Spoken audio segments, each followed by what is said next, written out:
ఓం నమ శివాయ. మహాశివరాత్రి నాడు జాగరణ, ఉపవాసము, మారేడు ఆకుల దళములతో పూజ, శివనామ స్మరణ, వీటి యొక్క ప్రభావము, శివపూజ మహిమ యొక్క విశేషమును ఉదాహరణగా మనకు వ్యాస మహర్షుల వారు ఒక బోయవాని కథ ద్వారా మనకు తెలియజెప్పారు. ఆ బోయవాని పేరు అంకిలుడు. అతడు దురాచార పరాయణుడు. అతడు ఒకరోజు వేటాడుటకై ఒక ఘోర అరణ్యంలో ప్రవేశించినాడు. ఆ ప్రదేశంలో అతనికి ఒక గొప్ప శివాలయము కనపడింది. ఆ రోజు శివునికి ఎంతో ఘనంగా పూజ, అభిషేకాలు, అలంకారములు చేసి భక్తులందరూ ఆరాధిస్తూ ఉన్నారు. ఆ సమయమున ఈ అంకిలుడనే బోయవాడు అక్కడికి ప్రవేశించి ఆ ఉత్సవాన్నంతా చూసి అట్టహాసం తనలో తాను నవ్వుకుంటూ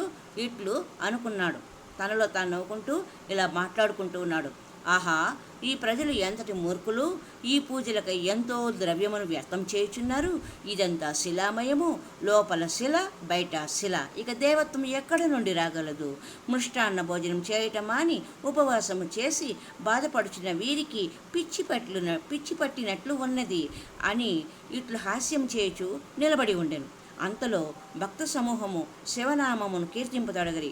దానిని విని వ్యాధుడు కూడా శివ శివ హర హర, శివ శివ హర హర, శివ శివ హర హర అని చెప్పుచూ ఆలయ ప్రదక్షిణము చేసి భయంకరమైన అడవిలో ప్రవేశించును. అతనికి శివనామ ఉచ్చారణము అలవాటు అయ్యను. హరహర హరహర హరహర అనుకుచు నాట్యం చేయుచు పోవుచుండెను. శివనామ ఉచ్చారణచే వాడు చేసిన పాపములు తొలగిపోవుచుండెను. ఇంతలో సూర్య అస్తమయం అయ్యెను. కంటికి కాటుక పూసినట్లు అంధకారమంతయు అలముకొనెను. ఆ రాత్రి నిషాదుడు ఉపవాసము చేసి ఉండెను. వేట కొరకి అతడు అక్కడక్కడ సంచరించుచుండా కొద్ది దూరంలో గొప్ప సరోవరము ఒకటి కనపడెను. అది తామరస పుష్పశోభితమై మిక్కిలి రమణీయముగా ఉండెను. గట్టున ఆకాశము అంటుచున్నవేమో అన్నట్లు కనబడు బిల్వ వృక్షములు ఉండెను. యోగ భ్రష్టులు మరల కర్మభూమిపై దిగి జన్మ పరంపరలను పొందినట్లు ఈ బిల్వ వృక్షములు సూర్యచంద్ర కిరణములను భూమిపై పడకుండా చేయుచుండెను. ప్రత్యేకించి ఆ రోజు మిక్కిలి అంధకారము ఆవరించి ఉన్నందున ఆ ప్రాంతమంతా చిమ్మ చీకటితో నిండి ఉండెను. ఒకనొక బిల్వవృక్షము ఎక్కి ఒక కొమ్మపై కూర్చొని ఆ వ్యాధుడు విల్లును సంధించి బాణములు తొడిగి చుట్టూను తిలకించెను. అతని దృష్టికి బిల్వదళములు అడ్డము వచ్చినందున కుడి చేతితో వాటిని తుంచి ఎడమ చేతితో పారవేయను. అచ్చట క్రింది భాగమున పవిత్రమైన ఒక శివలింగం ఒకటి కలదు. వ్యాధుడు క్రిందికి పారవేయ బిల్వదళములు ఈ శివలింగము మీదనే పడుచుండెను. ఈశ్వరుడు ఆ బిల్వదళ పూజలో మిక్కిలి సంతుష్టుడయ్యను. ఆ దినము తాను ఉద్దేశింపకయే ఉపవాసము, జాగరణములు అనివార్యముగా అతడు చేసి ఉండెను. నీటిపై అలల వలె శివనామ ఉచ్చారణం కూడా అతని నోటి నుండి వెలువడుచుండెను. ఈ విధమైన శివస్మరణ అర్చనాది కృత్యముల చేత ఆ వ్యాధుని పాపములు క్షయింపదొడగెను. ఇట్లు ఉండ జాము ప్రొద్దుపోయిన తరువాత నీరు త్రాగుటకై పూర్ణ గర్భవతియగు తేజోమయమైన ఒక ఆడజింక ఆ సరోవరము చేరి ఆ సరోవరం మెట్లపైన దిగుచుండెను. దానిని చూచిన వ్యాధుడు ఆ జింకను తన బాణమునకు గురిచేయ ప్రయత్నించుండగా వానిని ఉద్దేశించి ఆ లేడీ ఇట్లు చెప్పదొడగను. ఆర్య, మాపై బాణమును ఎందుకు ఎక్కువ పెట్టిదెవు? నేను ఏమి అపచారమును గావించి తిని? గర్భవతి అయిన నన్ను వధించుట నీకు ధర్మమా? నా గర్భమునందున్న శిశువు అతి సూక్ష్మమై అజ్ఞానావృతమై ఉన్నది.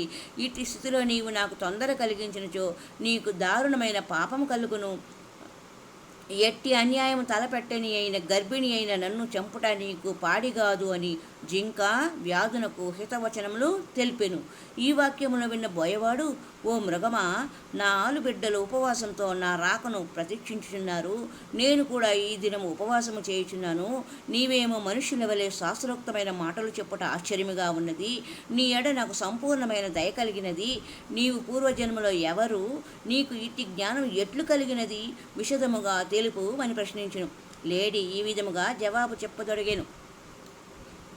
ఈ విషయముల గురించి లేడీ చెప్పిన విశేషాలను మరి యొక్క సంచికలో చెప్పుకుందాం.